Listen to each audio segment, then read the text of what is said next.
Previously, on Back to the Story. The prisoners on the other side are not to be trifled with. They have killed citizens. So security is tight. Use Amson's flying staff? Yeah, I was just going to say... Jump. I've got you. You have made it across and you're seeing kind of the ruins of an old building structure. Looks to be made by dwarves, who knows how long ago. And all along the way, as you go 15, 30, 45 minutes and getting into an hour, you can hear water ahead getting a little bit louder.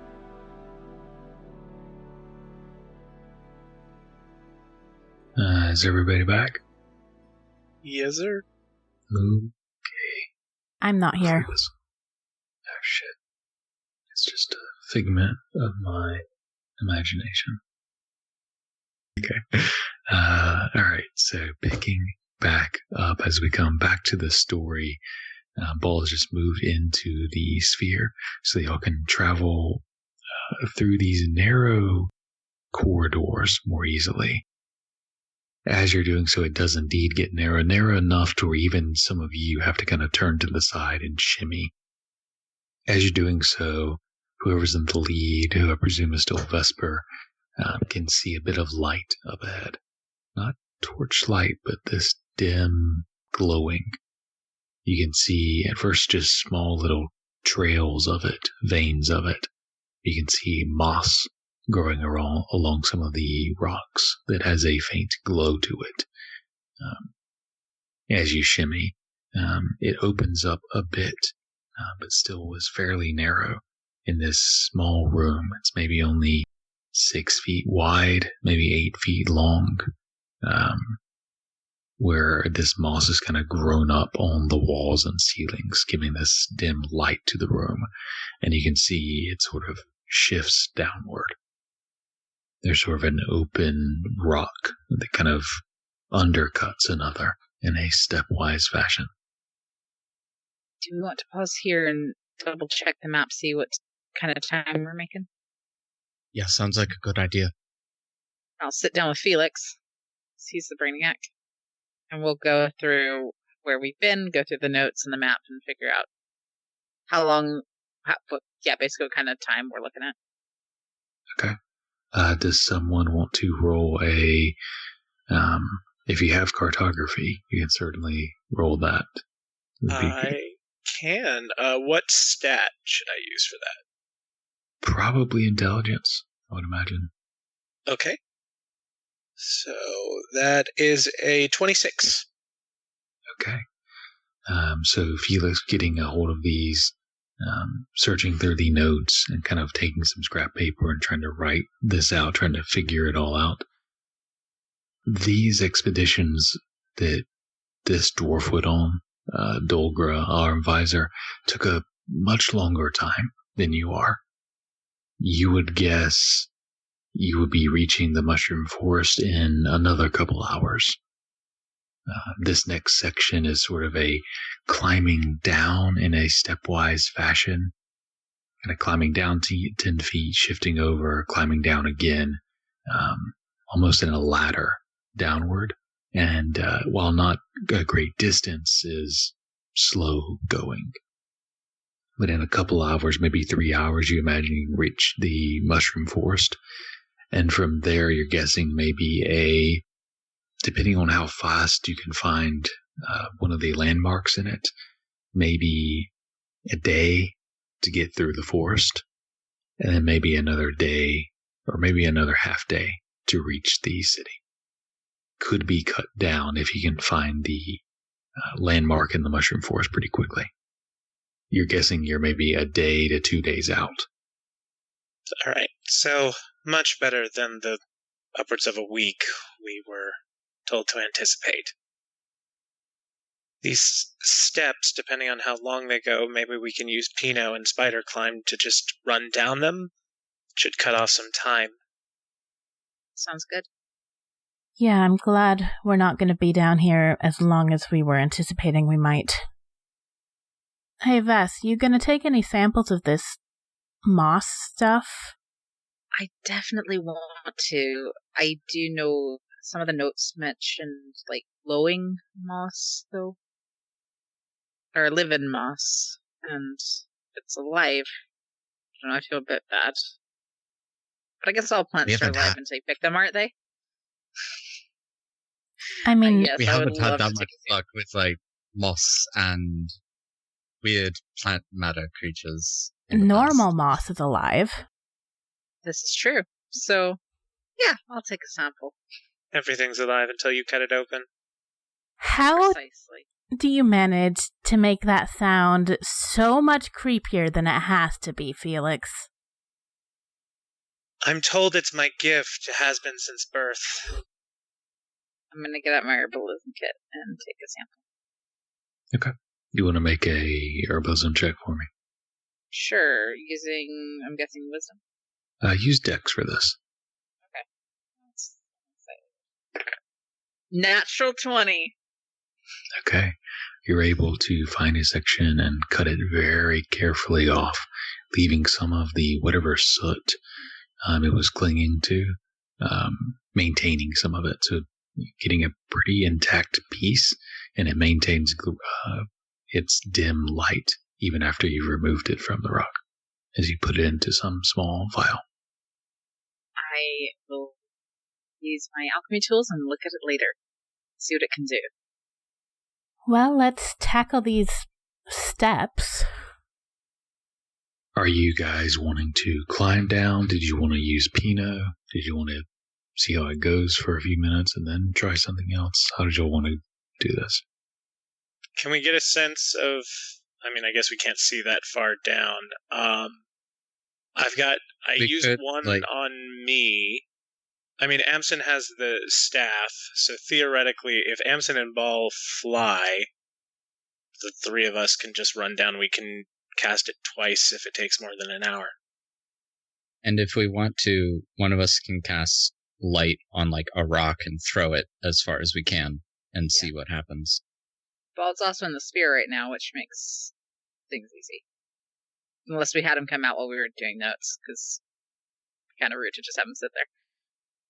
I assume we told him to come out. Sorry, Ball. I'm just like, wow, you guys must have really traveled far. The second I go in, you guys take a short break. The only thing I don't like about the everybody pile in the sphere and someone flies down is if you get knocked off, that hurts and we don't have time to react necessarily. Well, what if there's two of us? Like I could, if Ball flies down and Amson uses a staff and then Feather falls if something were to happen. So there's two of us to kind of back each other up and get you guys out. And two people can go on the staff. It's just slower. But it's 30 feet, so it's still walking speed. And describing this without visual whatever is a little difficult. It'd be a bit like climbing down like a Plinko tower thing. It'd be a lot of like down, left, right. Yeah, exactly like that. Pretty tight corridors, but you would never really fall more than like 10 or 20 feet before there's another kind of sloped platform, unless you just got unlucky and hit on a slippery one. Or you could just keep bumping your head to the left and right all the way down. Hopefully that gives a better kind of representation. Yeah. Yes, definitely. Okay. Just one of us needs to get on the ground and just roll down. Oh my god. Everyone hop in the sphere and just throw it down. Oh my god. Yes, it went in the middle. The most dangerous game of pinball. Go ever. Somebody jump in a trash can. Yeah. Okay, so how do y'all wanna do it? Well, I don't like the idea of me and Felix both in the sphere because of the surprise thing. So I do think one of us should stay out. Maybe Vesper and Amson can go on the staff. Yeah. Because then he has Featherfall and you can't be surprised. Yep. And then everyone else in the sphere, and we can just maneuver our way down. We're also fairly thin, both of us, I think. Vesper's willowy and Amson's scrawny, right? Yeah, the downside of that, though, is that Amson and Vesper don't have a way to communicate with anybody in the sphere. Pino. Oh, right, Pino. Pino can fly with us. Yeah. Okay, so is that the plan? Yes. Okay. And we'll start going while you guys go into the sphere so we can get at least a minute head start. Oh, no, never mind, because we don't have the pouches anymore. We do have to wait. Yeah, you gotta wait. It's such a long wait, too. You wait a few minutes for each person to force their way back into the sphere before you guys load up on the staff. Pinot kind of flying behind you, and you slowly fly to the right, down, left, down, right, down, left, down, over and over. Amson, I presume you're kind of driving? Is that right? I think Amson probably has the most, is mostly used to it, so. Okay. Give me a Arcana check using Charisma. Or Dex. Or Dex, your choice. Use Charisma. Okay. That only gives me another +1 to it, though, which is fine.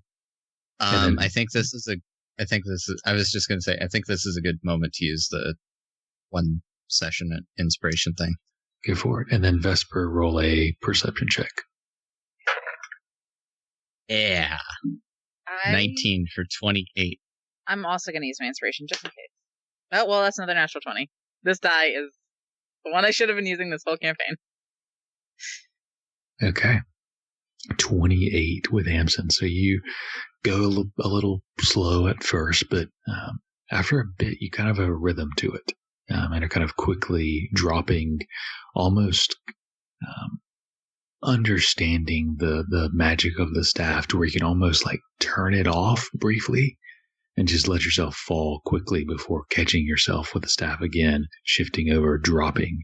And so you speed up and you're beginning to make really good time down these.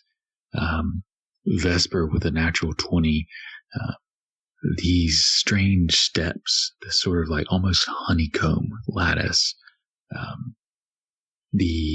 is filled with this moss material.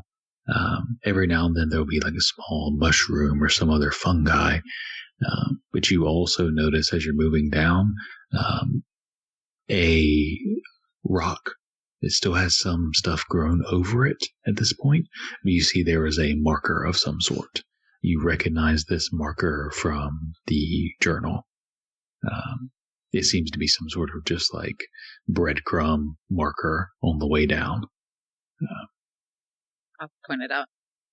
That's our first landmark. Excellent. Please drop a little slower this time. My stomach is doing flip. Yeah, sure. I'm just trying to make as best time as we can. So much, love, but I don't want to throw up on you. Okay, I'll slow down just a little bit. So you continue going down. Instead of taking a couple hours, maybe an hour and like 15 minutes or so, you kind of drop out. And this time the platform where you would normally shift over, there's no wall. You've kind of dropped out onto the side of this larger cavern. You can see kind of the wall behind you that you came out of goes up and down a number of feet. You can see down below, maybe 50 feet below, you can see ground covered in this moss, dim glowing, and the ceiling goes high. You can see it goes up maybe 100, 150 feet, just because of the dim glowing of the moss. You can see the colors, blues and purples and reds, running the different species of this moss all along the walls and the ceiling. The cavern expands far enough to where you can't really see the end of it. And inside of it, upon the floor, are numerous rising mushrooms. Some rise 10, 20, 30 feet in various places, different fungi.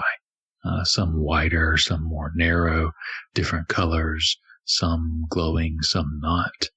kind of spreading out this mushroom forest. You can see little lights moving. You're not sure if there's just particles of glowing dust or insects of some sort in this glowing forest ahead. And we're above it, right? You're about 50 feet kind of above. You can see where the rocks continue to kind of drop down, but you're no longer kind of confined in that honeycomb. You're like on the outer edge of it.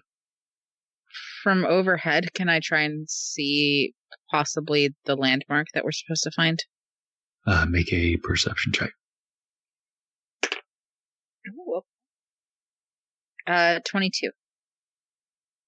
Looking around, from Felix and what he was going over with earlier, you kind of know the direction you're looking in. You think you see maybe a taller light, but you're not sure if it's just a tall mushroom or not. Far in the distance. It's hard to tell from here. I think that's the way we're supposed to go. Why don't we start heading that direction, and I'll let everyone know. We'll fly for a bit more. Sure. Do you want to go closer to the ground, closer to the ceiling, around here, just straightforward? I think around here's fine for now. All right. Don't want to get jumped on by anything, of course. Yeah. And I'll reach out and touch Pino and let everyone know. And Amson will just fly straight towards it. I actually imagine Pino has wrapped his little claw hands around the back of your neck and is like backpacking it. Okay. Well, then, yeah. I'll just think to Felix. You hear him sloshing behind you as you fly. And I may have missed it, but Amson, are you flying kind of above or down below? I'm gonna, because you said we were originally like 50 feet above the ground kind of thing. Yeah. Yeah, I'll just stay like that high, maybe like 60 feet above the ground kind of thing, just flying straight towards it, avoiding all the walls, the ceiling, and the ground. Sure. And at that height, that'll clear most of the mushrooms by 10 or 15 feet. Some are taller than others. So you fly in the direction kind of Vesper pointed you. And as you're flying, Amson, why don't you give me a perception check? I'm going to lean my head on his shoulder to help steer and make sure that... My perception's terrible. It's 13. Okay. 11 plus 2. You're flying above this forest and kind of glance down, and you can see between the mushroom caps intermittently, you can see the ground. Every now and then you see a large rock where moss doesn't grow. Looks like there may be markings on them as you kind of fly overhead. You see those maybe insects glowing, flying, darting between these mushrooms and moss. And that's all you see in here, as you're kind of flying towards where Vesper pointed you. You guys fly for maybe 15, 20 minutes or so. If we needed to, the caps of the mushrooms, would there be any large enough that we could like land on and call everyone out if like we wanted to camp on a mushroom? Potentially, yeah. Not all of them are, but there's a few that are. Yeah. Do you do so? Not yet. Well, how long have we been traveling total today? Total, maybe 8-ish hours at this point. Yeah, maybe after a little bit longer. Do you think we should rest for the evening or keep going? Why don't you ask them? They've been in the orb for a little while. I'm not sure how rested they feel. But I'm fine to stop if you are. Yeah, I think so. I'm starting to hurt sitting on the stick. And I will think to Felix, do you want to come out and see a lovely forest of mushrooms and camp for the night? I will ask Ellery and Ball. I'm feeling a little bit cooped up in here.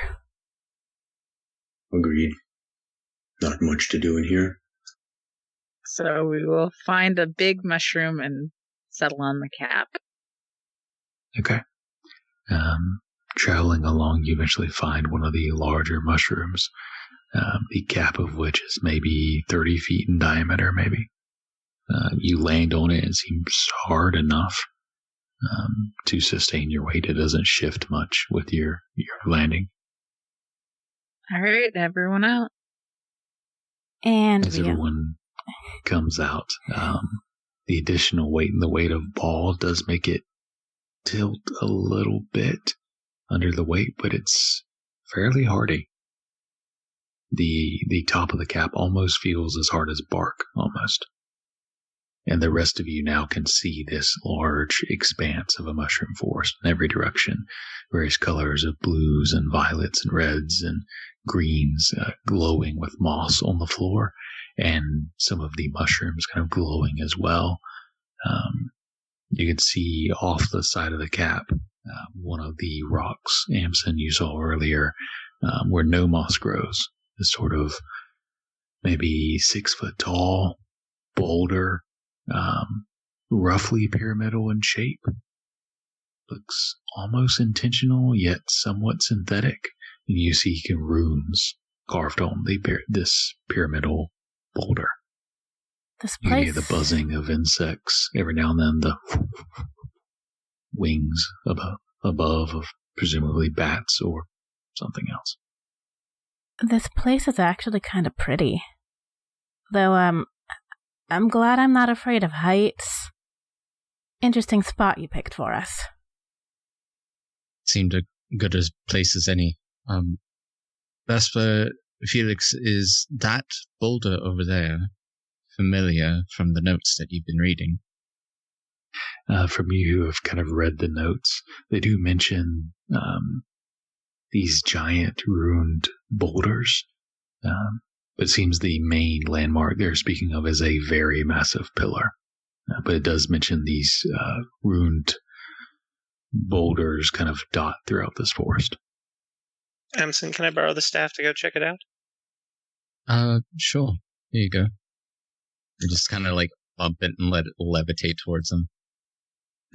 Do you want some company? I kind of want to try these boots. Sure. All right, we'll get camp set up then, and just let us know if you see anything or need any help or whatever. See you guys. Which direction did we come from, and which direction are we heading? I'm asking. I'll point. And I'll point. We're going there, and we came from there. Vesper will adjust your arm of where we're going just a little bit and be like,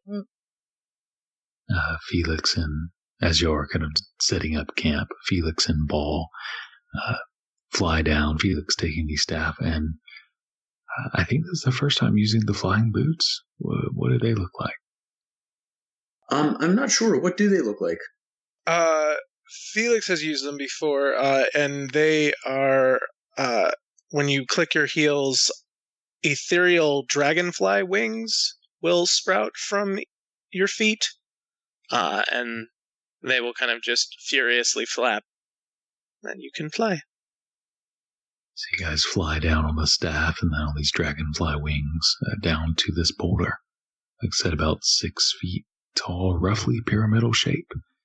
From a distance, it looks much more natural, but as you get closer, you can see this was definitively carved, though intentionally to appear natural. And you see giant runes upon it that roughly translate to gall, a term equivalent to something like liver or the gallbladder. The giant gallstone. Weird. Where would this come from? Some ancient civilization thought it was important for something. Maybe it was. Ball is kind of inspecting the gallstone as he just kind of does circles while like upside down. Kind of, I don't know, like cartwheels basically. Half having fun with these new boots and then half inspecting the like almost disturbing gallstone. I think Ball actually gets a rare smile from Felix watching you do flips on these little tiny ass dragonfly wings. Ball, why don't you give me a acrobatics check? Damn it. That's a 9. Not bad for your first time trying them out. You bump into a nearby mushroom a couple of times, but you're figuring it out. A flutter of insects kind of fly off from underneath the cap of the mushroom you ran into, glowing into the distance. Well, in another life, I would have spent days here trying to figure it out, but we don't really have time. We should head back. Ball looks at Felix and says, I still think we'll have a time one day. We'll figure it out. That's the point of this. Go ahead, have fun with the boots if you want. Not more than a couple hours. They need to recharge before the morning. Maybe Ball just kind of, like, as Felix is, like, normally flying back to the party, Ball's just kind of flying a little bit faster and just, like, doing loops around Felix and just hoping he doesn't roll a 9 on his acrobatics check. Do you want to roll one more time? No, I don't. But I guess I have to. Fuck. That's a 3?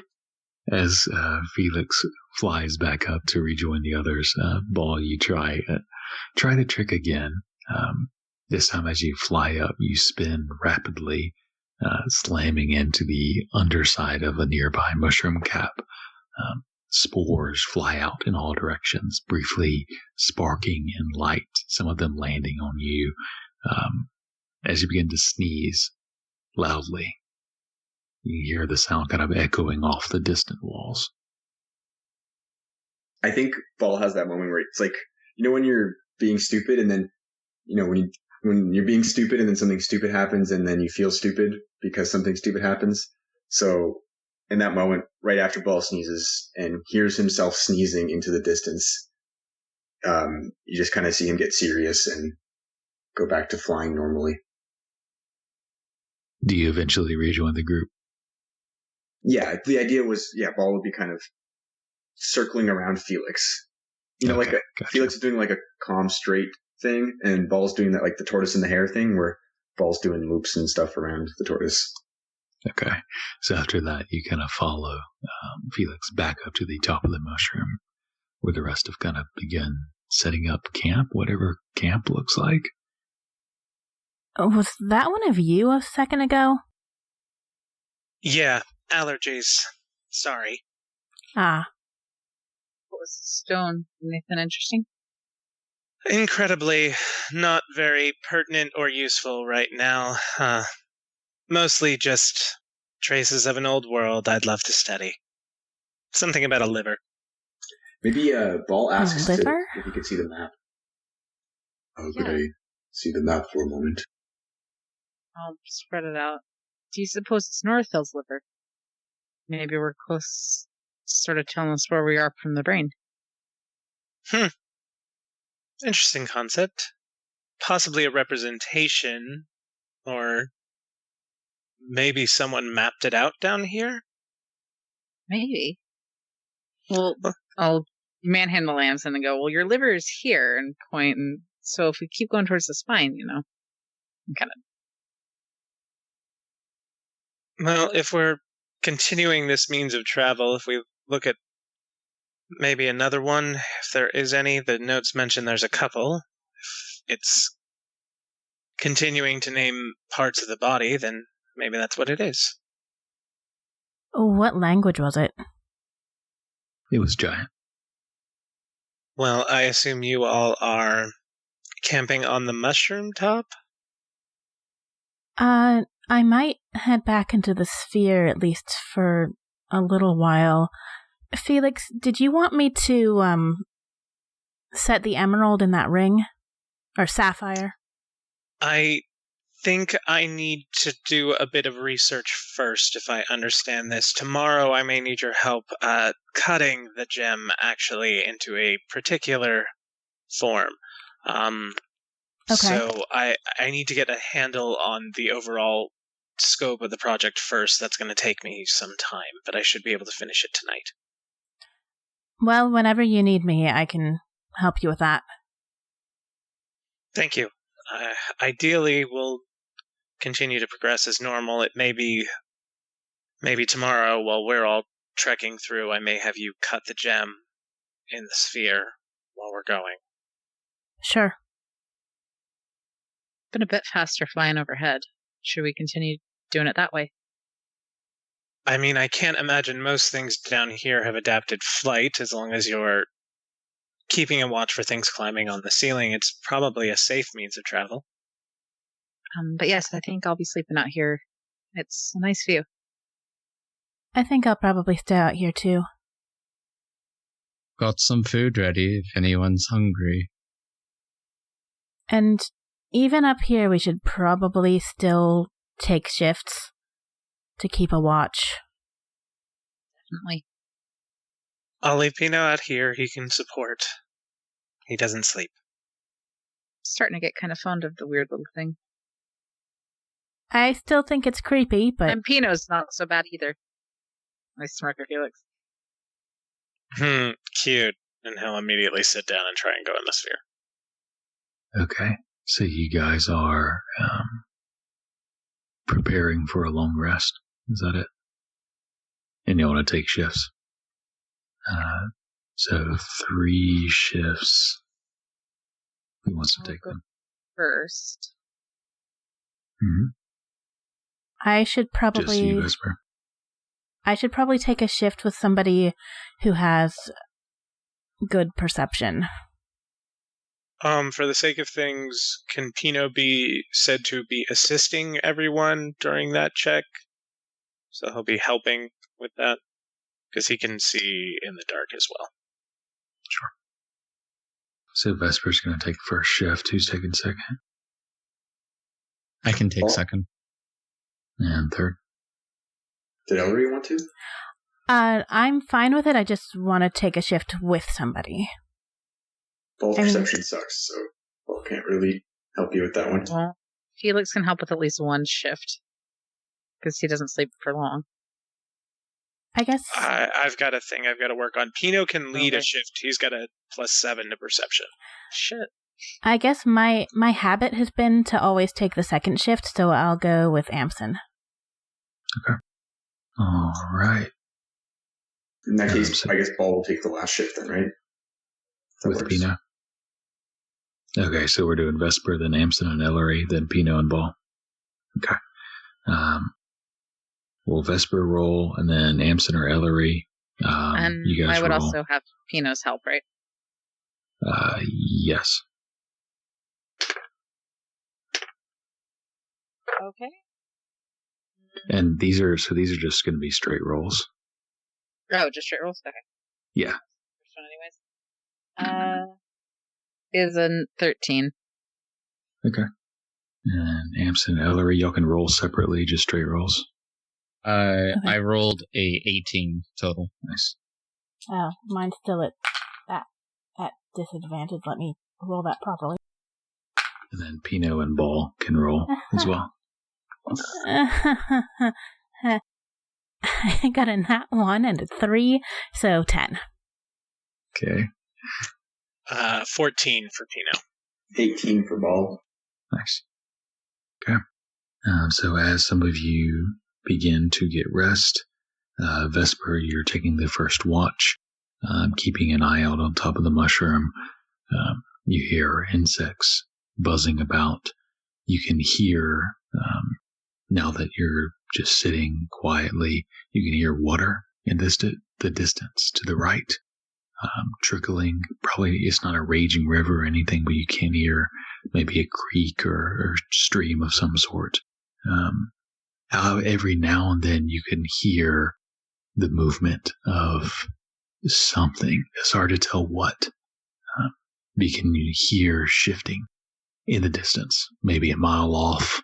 Then you hear it again, mile and a half to the right, shifting through the forest. You're not sure exactly what it is. But otherwise, your shift goes by without anything of note happening. Amson, yeah. While I'm taking my shift, can I take out my alchemy tools and try and study the moss that I picked up and see if I can identify properties? Sure. Make a alchemy check. What stat do I use for that? intelligence with that. Okay. Nat 1.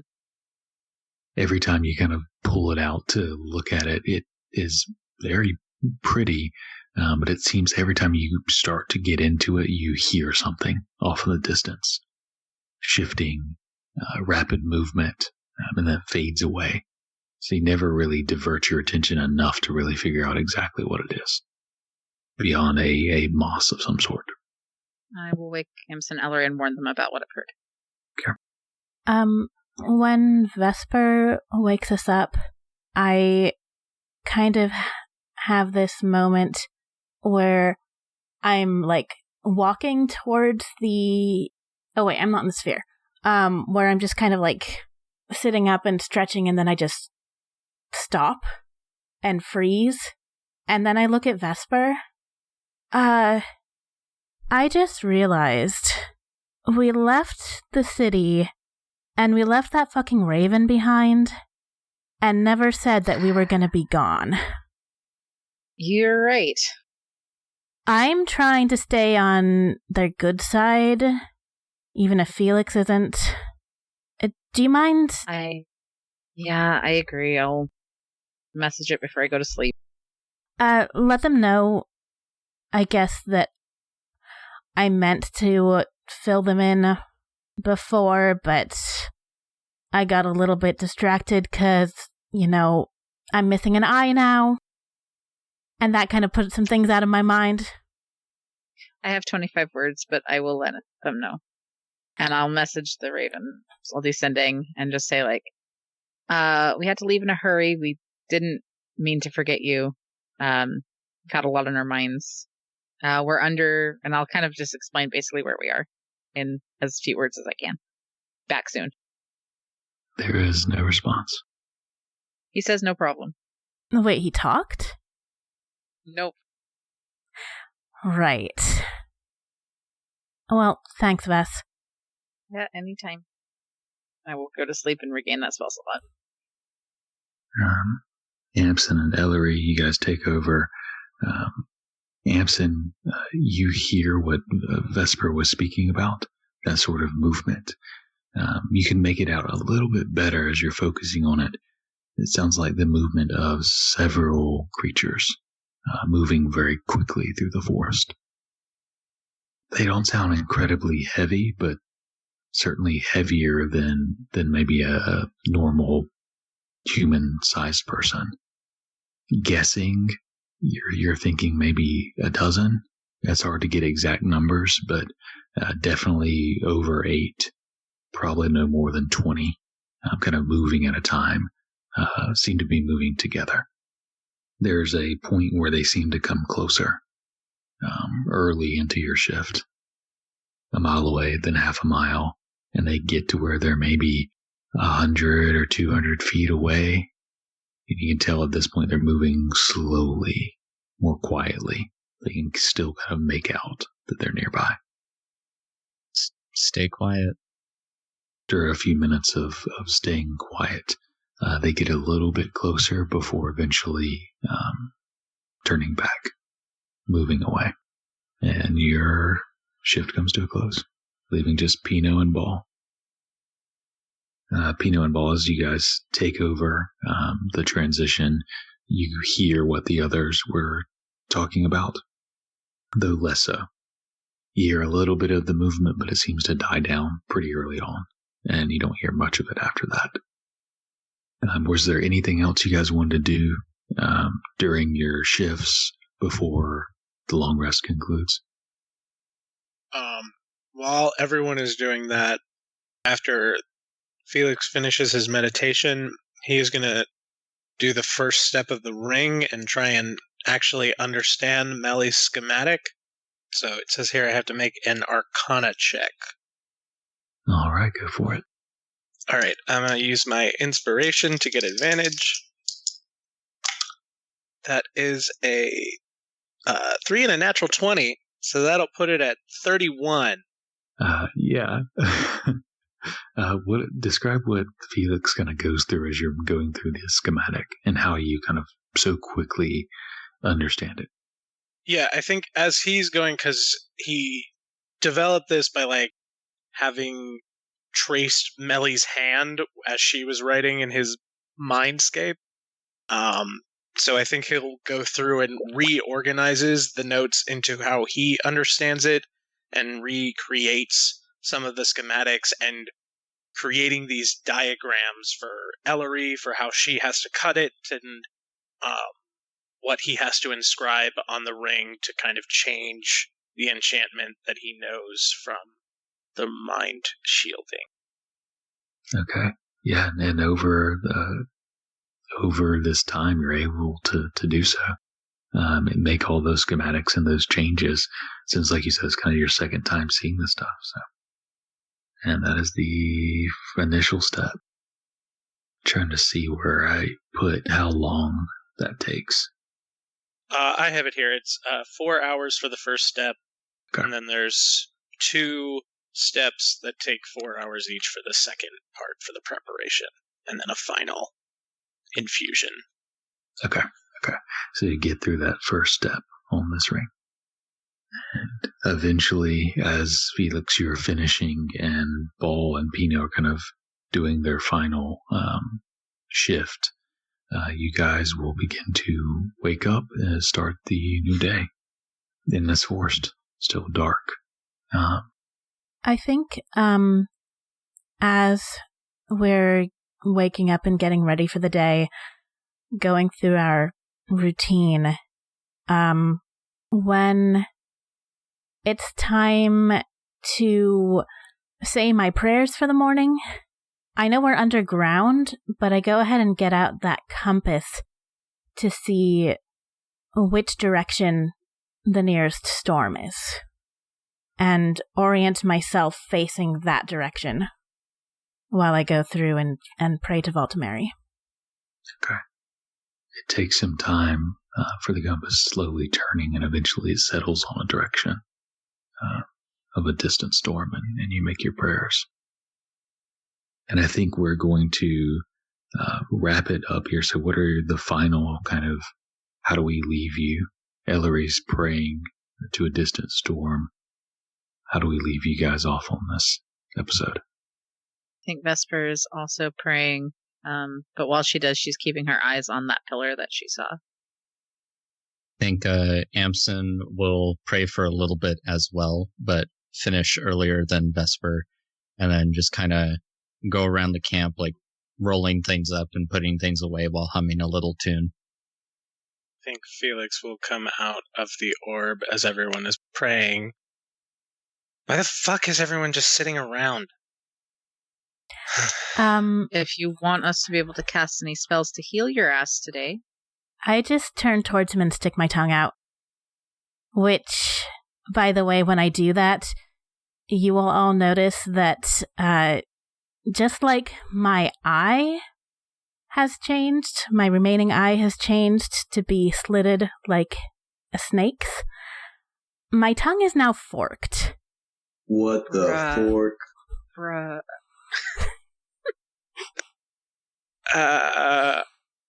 You know what? I'm just going to help tear down the tent. Ball. I don't know. Maybe at this point, Ball's helping. I think maybe I would just add that during the watch, I think it makes more sense during the watch. Ball was just kind of with the crown on, just kind of thinking about, or doing a little bit of imagining of when Felix said that, this gallbladder or the gallstone was from kind of like creatures past, so to speak. And with it being in giant, and just picturing a world of, where everybody is a lot bigger than we are now. Just kind of fantasizing about a giant world. Okay. And as you are praying, breaking down camp, getting ready to continue this journey, there's a moment, Ball, when you're helping breaking down, you kind of look out across this forest. And you kind of zone out, and you see a spark of light in the distance. And a flame. You see it begin to catch and spread from mushroom to mushroom, tree to tree, a forest fire. You see it collapsing the caps as it falls down, rushing to the next, leaping. You see as the trees are burned down, it reveals something beneath them. The outline, obsidian bone, the skeleton, long, what seems like hundreds of feet long. You can hear the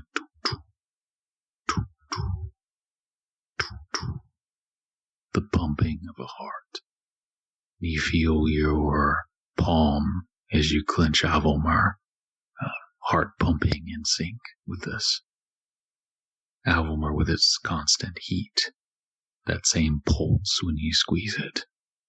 You remember being beneath with Vlad, that heart, as you see these flames roar on, leaving that skeleton behind. And then the vision fades. We will pick up next week. Thanks for listening to this episode of Back to the Story. If you liked what you heard, give us a subscription. We're available on SoundCloud, Spotify, iTunes, Google Play, YouTube, and more. If you'd like to contact us, you can tweet us at back_the_story. And if you can't fit it into 280 characters, you can always email us at thebonfirefables@gmail.com. For behind-the-scenes sneak peeks, memes, updates, and more, follow us on either Twitter or on our Tumblr, back-to-the-story.tumblr.com. Lastly, if you're in a generous mood, feel free to buy us a coffee at ko-fi.com/backtothestory. We'll see you next time in Northville.